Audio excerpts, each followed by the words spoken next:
So the wait is almost over as tomorrow the Crimson Tide take the field for A-Day, and I know Alabama fans everywhere cannot wait. And one of the interesting things with Alabama's A-Day is how many talking points we have to get to.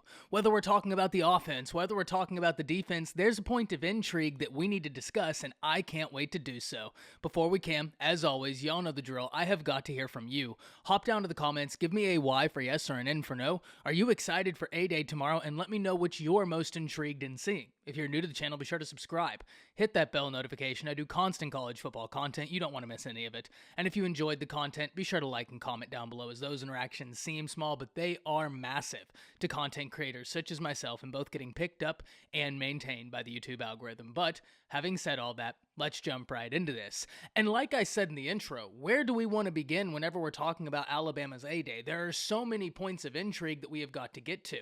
I think it's only natural that we start on the offense, considering how much new is going to be on the offensive side of the ball, where you're breaking in a brand new quarterback, some brand new wide receivers, an offensive coordinator. There's just a whole lot of fresh faces on the offensive side of the ball. So let's start there. And I think the most natural place for us to start is the quarterback competition. Ty Simpson, Jalen Milroe battling it out, and we can't forget that the Crimson Tide signed two very capable, very talented quarterbacks in their last recruiting class, Eli Holstein and Dylan Lonergan. But I think many people believe this is a two-quarterback battle between Jalen Milroe and Ty Simpson because those guys have the experience, they have the understanding with a lot of the guys on the team. And one thing I've consistently said whenever we've talked about the Alabama offense is that whenever they hired Tommy Rees, I think there was this thought some people had that would grant some insight into who the starting quarterback for Alabama could be. And I've taken the position that it almost did the opposite. That when you look at Tommy Rees's offenses at Notre Dame, either Jalen Milroe or Ty Simpson would fit into those offenses and I think be successful. And that's a great problem to have if you're Alabama. Look, at the end of the day, quarterback competitions can be a good thing. You have two individuals pushing each other, bringing the best out of each other, and hopefully that's exactly what this quarterback competition does, is bring the best out of each of these individuals. But there are so many other positions we have got to talk about, and yes, the quarterback position is a position of so much importance, but a position group that I'm going to be watching closely during A-Day is that offensive line. Because I've been talking about the offensive line for Alabama for quite some time, for several different reasons. First and foremost, if your trench play is not setting the tone and the level of physicality, you're going to have a hard time in front of you. And luckily for Alabama, that's been something they've been able to achieve. However, they need to get back to the basics. They need to get back to that ferocity. Because the offensive line play has been up and down over the previous two seasons. However, I did think Coach Wolford did a really good job of improving it last season, which is exactly why I'm so excited to see the strides they take this season. Because Coach Wolford is there, and I always talk about it, Coach Wolford knows how to assign protection. And speaking of protection, did you know that in 2022, the United States had its second worst year ever in terms of data compromises? And not only was it the second worst year in terms of data compromises, but there was a substantial amount of capital loss coming in at $10.2 billion in 2022 alone, which is exactly why I'm so excited to talk with you all about today's sponsor, Aura. Anybody can find anything online, including your name, address, phone number, or even your relatives' information. And all of this is possible because data brokers selling your information to scammers, telemarketers, robocallers, or anybody that wants to learn more about you. But this is exactly where Aura comes in. Aura will help you identify these data brokers and submit opt-out requests on your behalf, and they will even opt you out of junk mail and telemarketing lists. If you use the link shown on screen and found in the description, Aura will hook it up with 2 free weeks so that you can see just how many people are after your data. Plus, Aura monitors your emails and passwords to see if they were involved in a data break and exposed on the dark web, and will give you recommendations on what to do. Aura has a VPN, a password manager, real-time credit and identity theft monitoring, internet parental controls, and protects your devices from malware. It truly is the one-stop shop for user protections. Plus, they offer different bundles so that you can either take care of yourself or the whole family at an awesome rate. So let Aura keep you safe. Go to the link in my description to claim your 2 free week trial and start protecting yourself online. Once again, go to aura.com/ATTS to start protecting yourself online with a 2-week free trial, link in the description. Thank you so much to Aura, and back to the video. But the second reason I'm so intrigued about the offensive line are the pieces that are going to be plugged into that offensive line. There's a lot of talent there, and there's some position battles that we're going to see. But I think the third and final reason I'm so intrigued about the offensive line, you have a new quarterback. You're going to be breaking in some new faces at running back. You're going to be breaking in some new tight ends, some new wide receivers. All of that doesn't go unless the offensive line gives the quarterback the adequate time to be able to make the offense run. And so we can talk about all of these different position battles, but if the offensive line is not stout, if the offensive line is not good, it doesn't matter what happens at those other position battles. Everything starts in football in the trenches, and that's why it's so important. It's why I'm so intrigued to see what this offensive line looks like.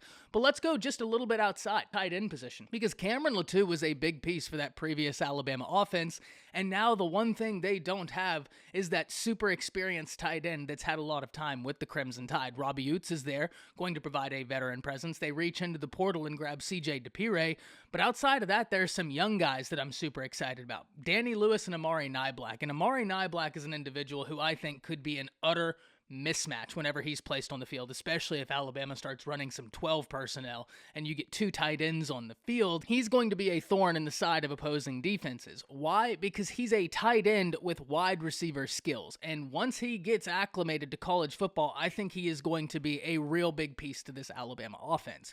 But speaking of a big piece, before we get to the wide receivers, there's one thing I think Alabama fans can expect with Tommy Rees, and that's a power rush attack. And so before we can talk about the wide receivers, we've got to do our due diligence and quickly preview the running back room, because I know so much praise has been laid at the feet of freshman running back Justice Haynes, and for good reason. He's an incredibly talented individual. He was a 5-star coming out of high school, and if you listen to Nick Saban talk about him, he says this guy has got so much upside. If you were just sitting there, you would not think he was a freshman, and that's awesome to hear. However, what we need to also remember, there are several other very talented running backs in this room.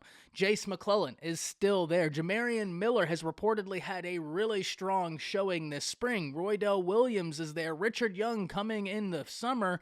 There's a lot of faces in this running back room, and that's something Alabama fans need to be excited about. Now, the one thing I'm most keyed in on is which one of these youngest guys are going to get down blocking. Because with a new quarterback, that's going to be key. Which one of your running backs understand blocking assignments? And luckily for Alabama, that's why I always want to get everybody's attention back to a Jace McClellan.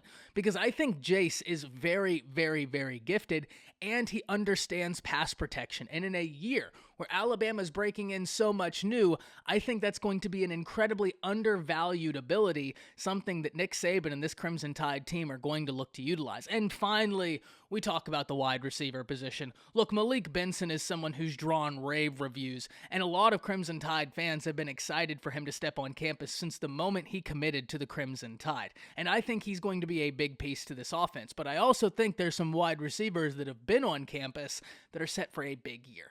And if you've been around the channel, we talked consistently last year about the young wide receivers. I kept saying it, that I thought the true freshman wide receivers that Alabama got were all sensational. Now they've been in the system a year longer. They have a year more understanding of what it takes to be successful. And whether we're talking about Kobe Prentice, Isaiah Bond, Kendrick Law, Shaz Preston, I think all of those guys are guys who could take a real step up in production next year. And this is where it gets really fun to talk about, because Nick Saban singled out Kendrick Law as someone that he thought was having a really good spring. And if memory serves correct, last year, around this time, Nick Saban talked about Kendrick Law as someone that was really understanding what it took on a day-to-day level to be successful in college football. And one thing that really caught my attention a year ago when Nick Saban was talking about Kendrick Law is he was saying, look, you have players come in all the time that are very talented, and it's apparent that they're talented, but do you understand what it takes to be successful on a day-to-day basis? Do you understand the grind and what it takes from you to maintain that level of success? That's what he said Kendrick Law already had, something that he thought was really exciting to see from a guy that young.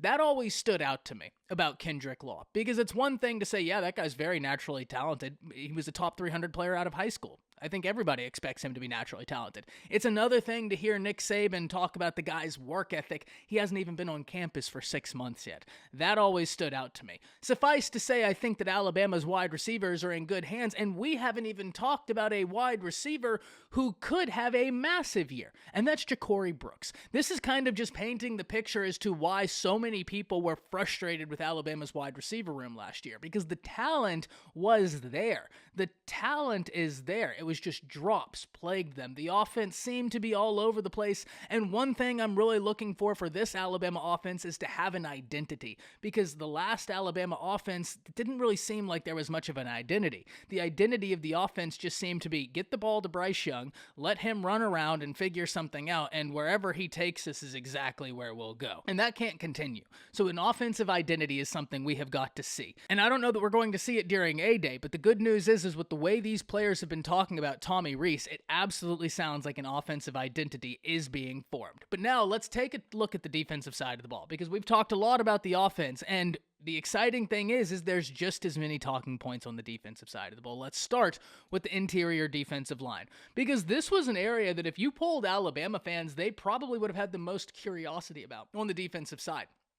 There were some names heading to the NFL. There were some names that looked like they could be poised to step up, but it just wasn't a whole lot of known talent and experience. But fast forward to now in the spring, and there are some guys that have really turned heads per reports. We talked about Jaheim Otis last year. Every time I've had the ability to speak about Jaheim Otis, I've maintained I think this guy is poised for a big career while he's at Tuscaloosa. The guy's just trajectory has been insane. The fact that he came in, lost so much weight, put his head down, started grinding, and then had the successful season he had. Another year in a college strength and conditioning program where now he has a better understanding of what the coaches were telling him to be successful. But I get even more excited about the future of Jaheim Otis when we look at some of the pieces that Alabama can pair next to him. We're talking Justin Eboigbe, someone who, whenever the news came back that he looked to be healthy for this next season, I made a video talking about it, saying that could be a massive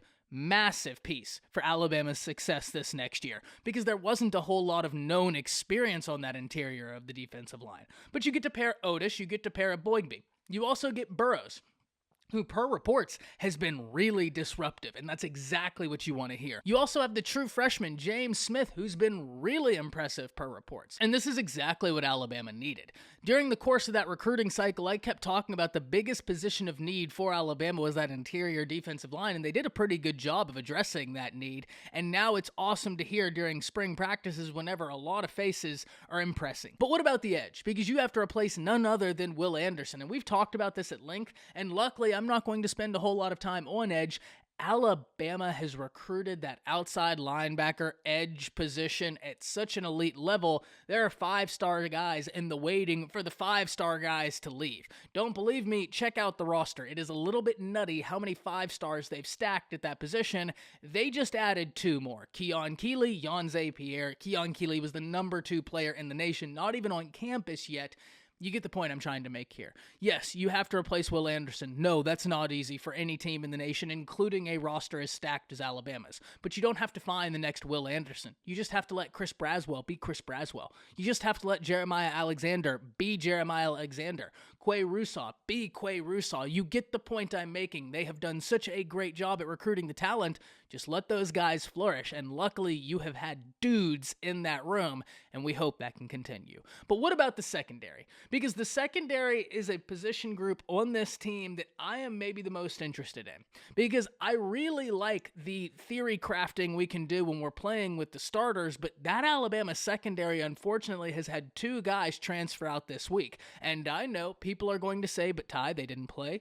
That's not a big deal. You always need depth. You can never argue with depth, and you don't want to get into a position where someone gets hurt, because football is a physical game, and now you're relying on someone with no understanding of college football. Now, luckily for Alabama, they've recruited that defensive back position at a very good level, especially in that class of 2023. But it is going to be interesting to note to see how those guys are progressing, because you need to maintain depth on these teams. You need to have a 3-deep rotation that you feel real good about, and I know it's so tough to do that with the transfer portal. The existence of the transfer portal really makes that difficult to maintain. So it is absolutely something we've got to watch. But the good news here is that there have been a lot of players impressing, whether we're talking Caleb Downs, whether we're talking Christian Story, whether we're talking Antonio Kite, Terry and Arnold, Kool-Aid McKinstry, Malachi Moore. The starting theory crafting you can do with that secondary is a lot of fun, and I'm really, really excited to see it in action, and I'm very excited to see Caleb Downs. If you've been around the channel for any extended period of time, you know how much I think of him. You know I think that he was probably a top 5 player in the nation, and I say probably, he was a top 5 player in the nation. In my opinion, no question about it. Cannot wait to see what happens there. And finally, we land at the inside linebacker battle. And this is another one that Alabama fans need to be watching. There are several names that have the capability of playing inside linebacker. Deontay Lawson, one of them. Tesman Marshall, one of them. Jahad Campbell, one of them. Sean Murphy, another one. Kendrick Blackshire, another one. There's a lot of competition at this inside linebacker position, and though I don't think any jobs are probably going to be won and lost during the A-Day, it can certainly put a drop in the bucket to help you win that job. So that's a position group that I'm going to be watching as closely, if not more closely, than any position group on the defensive side of the football. So at the end of this, if you're asking me, Ty, you have 2 positions that you need to talk about that you think are going to be of uber importance on A-Day. I would excuse anybody who said the quarterback position. Look, trying to replace Bryce Young is no easy matter, but for that same reason, I'm going to say offensive line, because I think the offensive line could be a strength to this team, and especially listening to Nick Saban say that the offensive line is the one setting the tone. That's awesome to hear, but that offensive line is going to help the running backs, the wide receivers, the tight ends, and the quarterback. So that's my position for the offense, though the quarterback is absolutely an acceptable answer. There is no way around it. And on the defensive side of the ball, it's the inside linebackers because of the level of competition at that position. So, super excited to hear from all of you. Hop down to the comments, let me know what you're thinking. Yes, we didn't even get to touch on recruiting because there's so much for us to talk about. We will probably do so tonight on the live stream, 5 o'clock Central Standard Time. Cannot wait to see you over there. Until then, that's it. See ya.